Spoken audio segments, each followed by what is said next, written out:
The ceiling in hospital rooms always looks the same. Neutral, speckled, too clean. I don't remember what time it was, just that it was quiet enough to hear my own pulse through the IV line.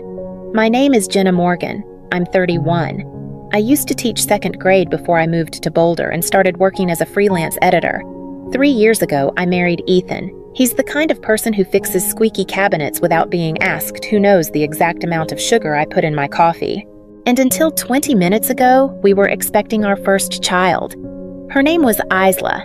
She wasn't due for months, but we'd already painted her room lavender.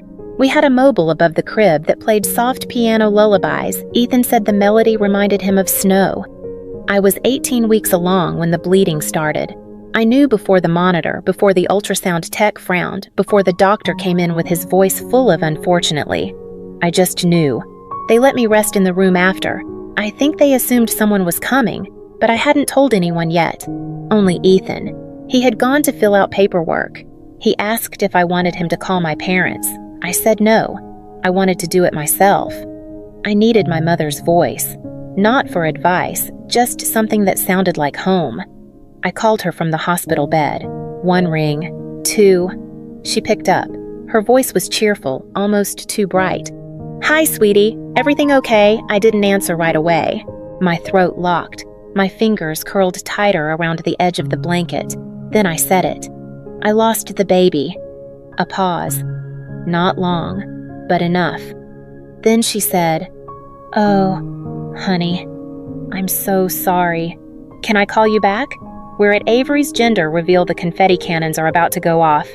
I blinked. I thought I misheard her. "What?" "You know we've been planning this for weeks. Avery wanted it outdoors, sunset lighting, all of that. Everyone's here. I'll call you right after. Okay, love you." Click. That was it. The phone screen went black in my hand. I didn't cry. I didn't scream. I didn't feel anything at all. Just stillness. And that was the moment I realized grief doesn't stop the world. It just stops yours. Ethan returned a few minutes later with a paper cup of water and his jacket over his arm. He took one look at my face, and whatever was in his hand fell to the floor. "What happened?" he asked. I just looked at him. I didn't even whisper. I mouthed the words. "She said she's at the party. We found out we were pregnant on a Wednesday. It had snowed that morning in Boulder, but the sun came out by noon. Ethan was in the kitchen making tea. I walked in holding the test, my hands shaking my face somewhere between terrified and overjoyed. He looked at me once and smiled like he already knew. We didn't tell anyone at first, just us in the quiet. At night, we lay in bed and whispered about names. Isla came early. I don't remember how or why. It just fit. Soft, brave, already hers. I started collecting little things, books about clouds, a pair of white socks with yellow ducks. Ethan ordered a humidifier shaped like a whale. We spent one Sunday afternoon hanging curtains in her room, then sat on the floor eating sandwiches, imagining what she might be like. When I finally told my parents, my mom, Diane, sounded prepared. "That's wonderful," she said. "Such a blessing. Oh, and Avery's pregnant too. You two are practically twins." Avery is my younger sister, by 2 years. She lives in San Diego, about 20 minutes from my parents. She's what you'd call bigger than life. She hosts live streams, sells skincare, and once went viral for a baby naming video that got over 4 million views. She found out she was pregnant 6 weeks after I did, first baby for her too. From that moment, the spotlight moved, not slowly, immediately. Diane called to ask if I had any ultrasound pictures, but not of me, of Avery. She told me about party themes, signature drinks, balloon vendors. "I was thinking pink and gold," she said once, "but not too much shimmer. Avery wants something elegant. I said I could help make the favors." She didn't hear me, or maybe she did, but she didn't pause. Ethan noticed it first. One night, while folding tiny clothes, he looked over and said, "You know, you don't have to keep trying to earn it. Earn what I asked, even though I already knew." Their excitement. "This baby already matters." I nodded, but I didn't believe him. Not fully. I kept thinking if I showed up for them cheerful, generous, supportive, they would eventually look at me again. Not through me. At me. I thought they'd remember I was having a baby too, that Isla was real, that I was still their daughter. And even if Avery's party was perfect, maybe someone would ask if I had picked out a crib, or if Isla had a lullaby yet. They didn't. It started with a stain the size of a dime. We had just finished dinner. Ethan was in the kitchen rinsing dishes, humming something from an old playlist. I stood up to take my plate over and felt it. Not pain, just something. I looked down. A spot. Dark red. Sharp against pale cotton. My first thought wasn't fear. It was denial. Maybe it's normal. Maybe it's just the stretching, the shifting. I'd read about this. Some women bleed and go full term. I went to the bathroom and sat on the closed toilet lid for almost 15 minutes, just breathing, counting, hoping it would stop. It didn't. Ethan found me there, my hands shaking, holding a towel that was already too wet. He didn't ask questions, just grabbed the keys, helped me into the car, and drove like someone holding their breath.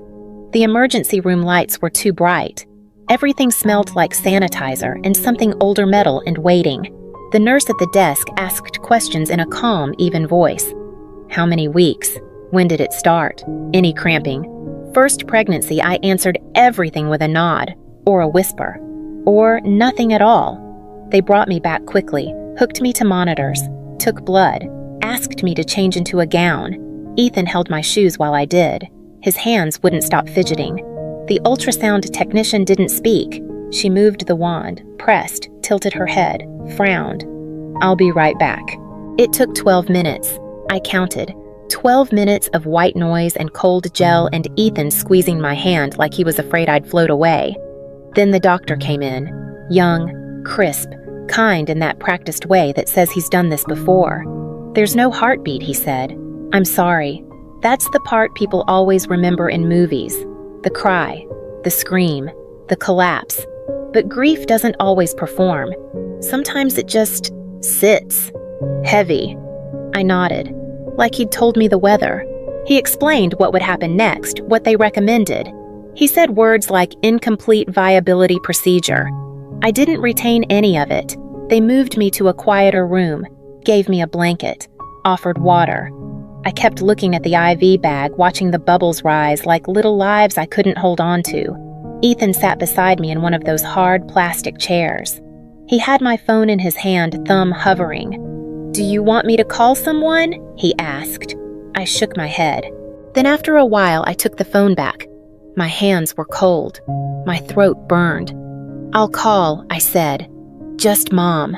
I think I still believed that if I said the words to her, the pain would feel more real, and less mine alone. We came home the next morning. Ethan carried the hospital bag. I carried nothing. The nursery door stayed closed. Neither of us mentioned it. Grief doesn't announce itself. It doesn't cry on cue. Sometimes it just settles into the corners of a room and waits. I sat on the couch for most of the day. I don't remember if I moved. Ethan brought me soup. It got cold. He sat beside me reading headlines he didn't care about just to fill the quiet. That night, I turned my phone back on. 17 unread messages, 3 missed calls, none from my mother. I didn't open any of them. Instead, without thinking, I opened Instagram. It took a second to load. Then, there it was. Avery stood in the middle of a sunlit lawn wearing a blush pink dress that caught the wind just right. My mother Diane was behind her holding a mason jar filled with pink lemonade. Confetti rained down around them, shimmering pink strips caught in the air like laughter that didn't belong to me. Everyone was smiling, clapping, reaching for their phones. The caption read, "It's a girl. Baby Sutton coming this spring. Couldn't be happier." I stared at the screen until it blurred. Ethan was sitting beside me. He didn't look over. He didn't have to. They posted it last night, I said quietly, while we were still in the hospital. He said nothing, just reached for my hand. I let him, but my fingers didn't tighten back. They knew I whispered, and they still went ahead with the party. In the days that followed, I moved through the house like a visitor in someone else's life. I stopped opening drawers, stopped trying to eat.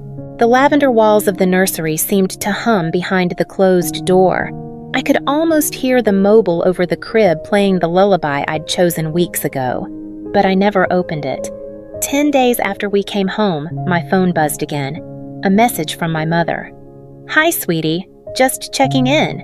If you're not going to use Isla's things, Avery could really use the crib and bassinet. She's starting her nursery this week and it would help a lot." I read it once, then again, then a third time. Each time something settled lower in my chest. Not just sadness, not just hurt, something colder. Not a single sentence asking how I was. Not even Isla's name. Just a quiet repurposing of a life that had barely begun. Ethan read it too. I didn't need to explain. He stood, walked to the kitchen, came back empty-handed. We should give them something, he said. Just not what they asked for. I looked at him. His voice was calm, steady. But behind it, there was something else. Not anger, conviction. That night, I couldn't sleep. I sat up in bed, staring at the hallway, the door to the nursery just barely visible in the dark. Ethan was beside me, his breathing steady. He hadn't asked again about the message. He didn't need to. My thoughts circled quiet but sharp. They didn't ask about Isla, not once. Just the crib, the bassinet, as if the only thing left of her was furniture to be reassigned. I got up and walked down the hall, slowly. I didn't turn on the light. The lavender door creaked open. The air inside felt untouched. Still, everything was exactly where we had left it. The books on the shelf, the whale-shaped humidifier, the mobile above the crib that played that soft, looping lullaby Ethan liked so much. I sat on the floor in the middle of the room, knees drawn in. I didn't cry. I didn't speak. Just listened. I think I wanted the silence to do something, to rise up or crack open or make space for something new. Instead, it just settled around me. After a while, Ethan appeared in the doorway. He didn't say anything, just walked in barefoot and sat beside me. His shoulder touched mine. His presence felt like a question I didn't have to answer. "I don't want to give them Isla's things," I said quietly. "I know," he replied, "but I want them to know she was real." He nodded. "Then let's show them." We didn't pack that night. We just sat there. The next morning, I took out a small plain box from the hall closet, one we'd used for holiday gifts a few years back. Nothing fancy, no ribbon, just clean flat sides, like it had been waiting. I lined the bottom with tissue paper, not pink, not blue, just white. Then I opened Isla's drawer. The hospital bracelet came first, mine and hers, tiny, still looped, still marked with numbers and letters that meant she existed. Next, a pair of socks, white with little yellow ducks. I had bought them on a good day, one of those afternoons where hope felt safe again. Then the ultrasound photo, her profile so clear, her tiny nose, her curled fingers. I had stared at that image on the way home from the appointment, grinning like a fool. I slid it into a small frame and placed it carefully inside. And finally, the letter. I had started it 3 times and torn it up each time, but this one I kept. It wasn't poetic. It wasn't even long. Her name was Isla. She was wanted. She was loved. She mattered. You didn't come. You didn't ask. You chose a party. This box is all you'll get from me. Not because I'm angry, but because I'm done pretending I wasn't broken when you looked away. I folded it in half and laid it on top of everything else. Ethan closed the lid, taped the edges. We didn't wrap it, didn't label it. Just a box. Quiet. Heavy. We didn't say much the rest of the day. There was nothing left to explain.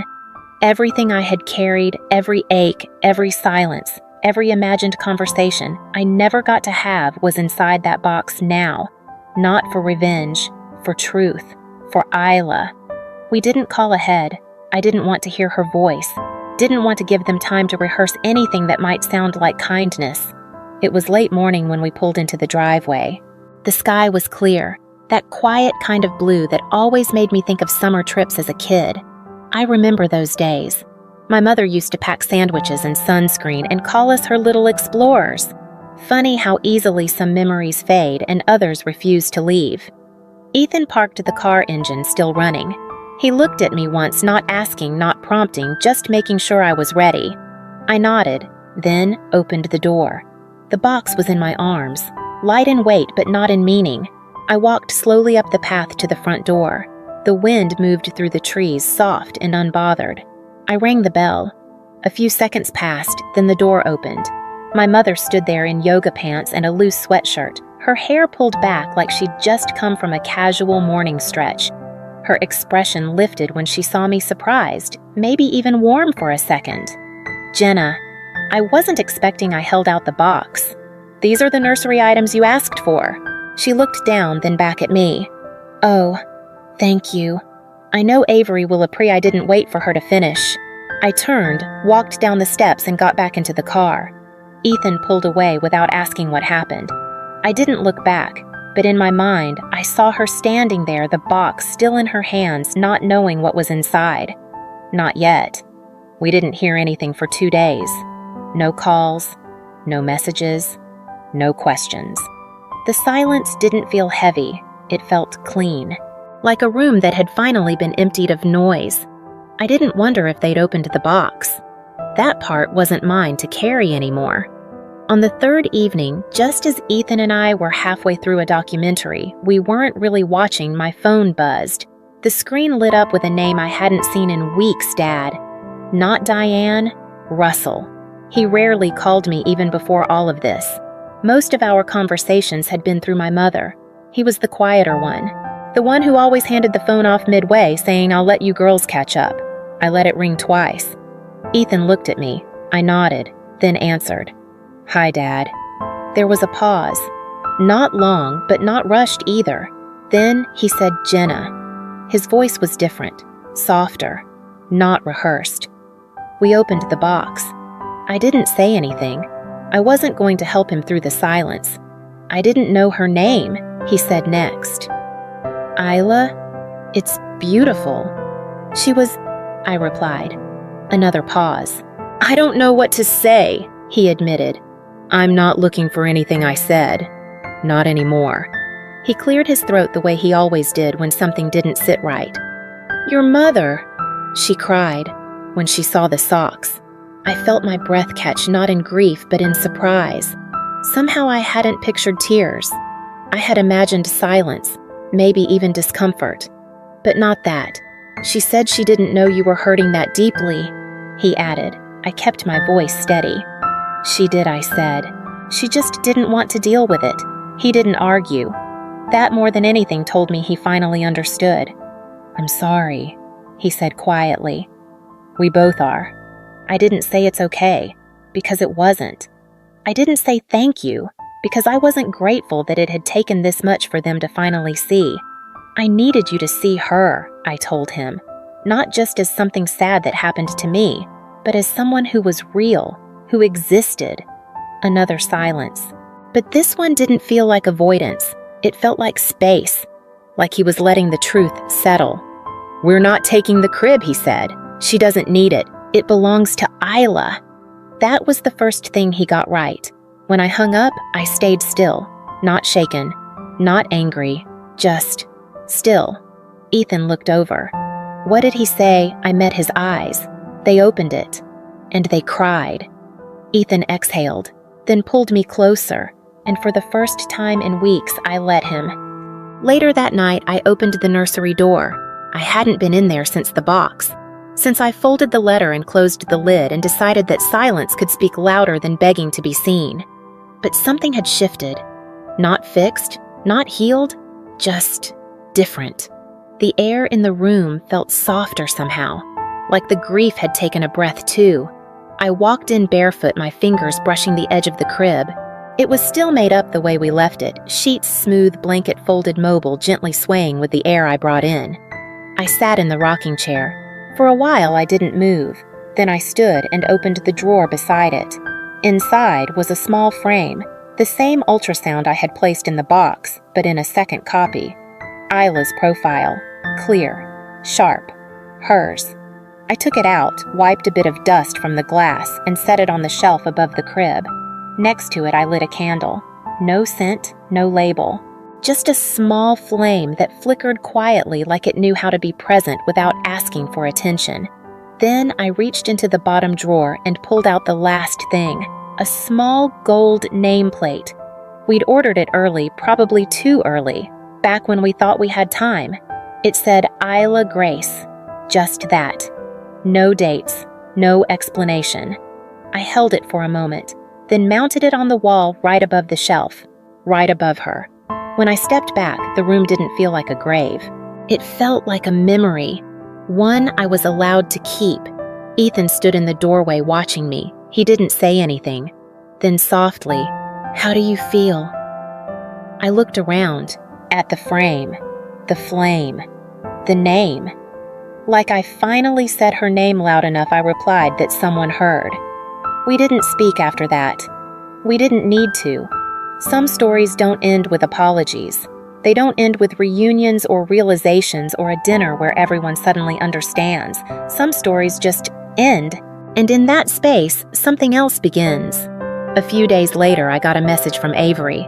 I didn't know until they opened the box. "I'm sorry." I didn't respond. Maybe I will someday, but not now. Because when I was bleeding in a hospital bed, she was throwing confetti.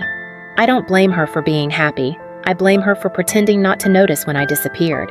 And as for my parents, they never asked for the crib again, and I never offered.